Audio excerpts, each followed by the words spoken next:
Bueno, soy C. Chávez y aquí estamos en un nuevo vídeo del Último Hogar. Y hoy vamos a hablar de un autor que a mí personalmente, es un autor muy comercial, pero que no es tan conocido para la gran mayoría, ¿vale? Sinceramente a mí es un autor que me encanta, pero también soy consciente de que hay muchos fanáticos del género, del terror, suspense, que no lo pueden ni ver por lo que sea, ¿vale? Pero sinceramente porque muchos critican su calidad literaria, aunque a mí me parece un portento de imaginación brutal, ¿vale? Es verdad que es un autor que abusó mucho de una gran obra, de la cual vamos a hablar ahora, y fue lo que le permitió un poco sobrevivir con el paso de los años y dedicarse a otros tipos de novelas o otro tipo de historias más excluyentes o más difíciles de digerir, pero que a él le apetecía escribir.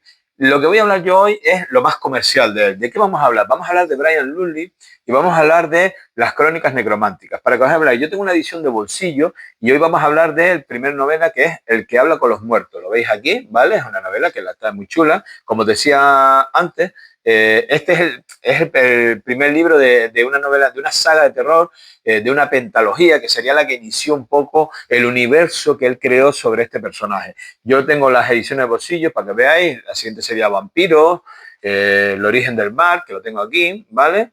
El lenguaje de los muertos, ¿vale?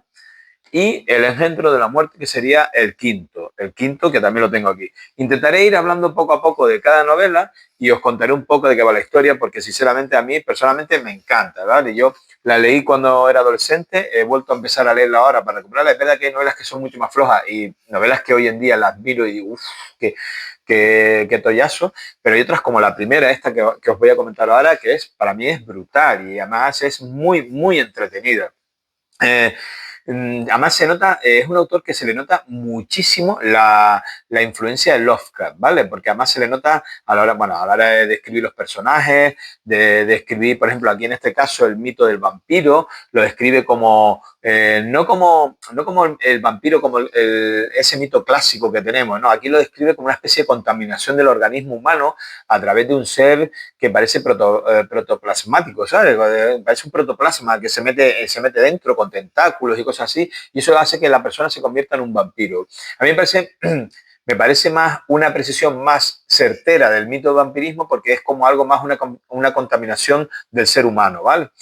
¿De qué hablamos de esta primera novela de Crónicas Necrománticas, El que habla con los muertos? Os voy a leer un poco la sinopsis y seguimos hablando un poco del autor. Un terrible demonio se encuentra en los Balcanes, en Rumanía. Enterrado desde hace siglos en suelo consagrado y aprisionado por cadenas de plata y por la tierra, el vampiro urde siniestras conspiraciones. Boris Dragosani es utilizado por los servicios secretos rusos como el humano intermediario del vampiro. Dragosani está deseoso de explorar la insondable maldad del vampiro y le tiene que enseñar las horribles artes de la nigromancia, otorgándole la capacidad de arrancar todos los secretos de la mente y el cuerpo de los muertos. En su afán por conseguir el dominio del mundo, el nigromante encontrará un único obstáculo: Harry Keo, el que habla con los muertos, que trabaja para los servicios secretos ingleses y cuyo poder reside en hacer que los difuntos se comuniquen con los seres vivos. Y esta es la sinopsis de la novela y cómo comienza la saga. A mí el personaje de Harry Keogh me parece apasionante, o sea, me parece de una riqueza de lo que se puede llegar a construir con una persona con ese tipo de poderes. Aquí está más enfocado a los espías, al terror y tal, pero imaginaros eso, la capacidad de poder hablar con cualquier persona que haya fallecido. Y cuando digo cualquier persona fallecida, imaginaros que podéis hablar mañana con Einstein, ¿vale? O con el creador yo qué sé, de la bomba atómica, de cualquier persona, o podéis hablar mañana con Shakespeare, ¿vale? Pues todo ese tipo de poderes son los que tiene el personaje, poder hablar con personas que ya han fallecido. Brian Ludley se nota muchísimo cuando lees las novelas de él, que está súper influenciado por muchos factores de su vida, que lo que hacen que le marcan a la hora al escribir sus novelas, o sea, su pasado militar y su conocimiento de la época de la Guerra Fría se nota muchísimo cuando estás leyendo, porque además lo lees y no sabes si estás leyendo una novela de espías o una novela de terror al principio. Y además, sabes que es de terror porque casi siempre ya cuando empieza a desfasar y se mete, sobre todo, porque además se le nota mucho su conocimiento de los mitos de Tulu, ¿vale? Y de toda la obra de H.P. Lovecraft en general, aparte de que su manera es súper explícita de escribir, puede describir los hechos más escabrosos de una manera tan descriptiva, sin escatimar detalles, y esto hace que todo eso, junto con un estilo súper comercial, pues las novelas que hace son como fenómenos de masa, ¿vale? Por lo menos, sobre todo las que tienen que ver con las crónicas necrománticas, ¿vale? Son todos como, tiene su parte buena y su parte mala. Pero siempre que hablamos de algo, un fenómeno comercial, hay gente que huye, ¿no? Dice, uy, lo comercial yo no quiero saber nada. Pero sin embargo, aquí a mí personalmente me encanta, ¿vale? Yo por lo menos las primeras novelas de las crónicas son preciosas, además súper adictivas, vas leyendo, leyendo, leyendo y no paras de leer, ¿vale? Lully ya había escrito varios relatos y además se le nota porque tenía conocimientos de escritura de novelas de terror en el pasado, pero no fue hasta que escribió esta novela, la del que habla con los muertos, que fue ya tal pelotazo que le permitió, vamos, vendió tanto que claro, ya empezó a escribir varias novelas y amplió el universo que creó sobre Harry Queo y el mito del vampirismo. Bueno, lo amplió de tal manera que ya os contaré, o sea, desfasa, pero una brutalidad. Bueno, lo importante es que esto se convirtió en una pentalogía, que no se quedó solamente en una pentalogía, hay más novelas aparte de la pentalogía en este universo. Pero os digo es que escribió esta novela y fue tal pelotazo que le permitió vivir de los royalties para toda la vida.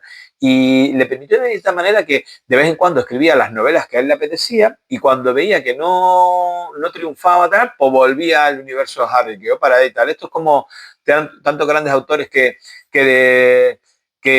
encuentran su novela matriz y que ya con eso lo explotan hasta la saciedad, pues eso es lo que pasó con Brian Looney con las crónicas necrománticas. En este libro, que no deja de ser una obra de terror a lo grande, ya os digo yo que yo me lo imagino adaptado a una serie de televisión más que al cine, ¿vale? A una serie de televisión por todo por todo cómo se escribe todo y aparte las sucesivas novelas que te permite hacer varias temporadas de la serie. Mezcla no solo el terror, sino también mete la Guerra Fría con la URSS, el Reino Unido, hay muchos espías, agencias secretas, agencias con trabajadores con poderes paranormales, además poderes de todo tipo, nigromancia, telepatía, mal de ojo, presencia, clarividencia, vamos, todo un cóctel tan brutal, tan bestia. De hecho, hay momentos en que el autor desfasa tanto con el tema de los poderes, que, sobre todo en los siguientes libros, más que en este, en los siguientes libros, que yo creo que ya abre tal melón que se le va la olla, y yo creo que ya llegan poderes que dices tú, bueno, esto ya es una parida de mucho cuidado, ¿vale? Ya es como si vamos a hacer una tormenta de idea, venga, ¿qué se os ocurre de poderes? Pues venga, lo voy a aprender, un personaje con ese tipo de poder. Y sinceramente eso al final te lastra un poco, ¿no? Te choca. Pero bueno, ya os digo, en esta novela, sobre todo la primera, los personajes son como muy cinematográficos. O sea, de hecho los estás viendo y te los imaginas en la pantalla, como os estaba diciendo antes, en una serie de televisión, Harry Queo, Boris Dragosani, Tibor Ferenczi, e incluso los personajes secundarios son también súper descriptivos, o sea, son muy adaptables a la pantalla, ¿vale? Estaba Brenda, que es la pareja de Harry, Kenan Gormley, Borowitz, o sea, personajes muy interesantes. Ya os digo, esta novela tiene un final súper espectacular, en el cual se ve cómo el autor se viene súper arriba en cuanto a poderes y más cosas, ¿no?, que suceden, pero ya os digo que el final es tan bestia y tan impresionante que la novela se puede leer perfectamente por sí sola, o sea, puedes leer la primera novela y no seguir leyendo más, que te puedes quedar bien, ¿vale? Pero también te deja un desliz de final abierto que te permite continuar con las demás novelas por si te interesa saber más sobre el universo. Pero ya os digo, con esta novela es un final bastante cerrado en el sentido de que la historia que se cuenta, la cuenta. Y después ya, pues, si te apetece seguir leyendo sobre la pentalogía, pues va desarrollando la historia con otras ramificaciones, ¿vale? ¿Os recomiendo leer Brian Rusley? Sí. Si os gusta el género del terror, sí. Tiene novelas que incluso son más terroríficas más adelante y algunas que no son tan terroríficas y son como más de ciencia ficción, ¿vale? Pero ya os digo, a mí personalmente es un placer oculto leer este tipo de novelas de Brian Rusley. Soy consciente que no a todo el mundo le gusta, pero bueno, todos tenemos nuestras debilidades y os lo recomiendo. Sobre todo la primera, darle una oportunidad porque el personaje de Harry Queo merece muchísimo la pena. Brian Lundy, el que habla con los muertos. Y nos vemos en el siguiente vídeo del último lugar.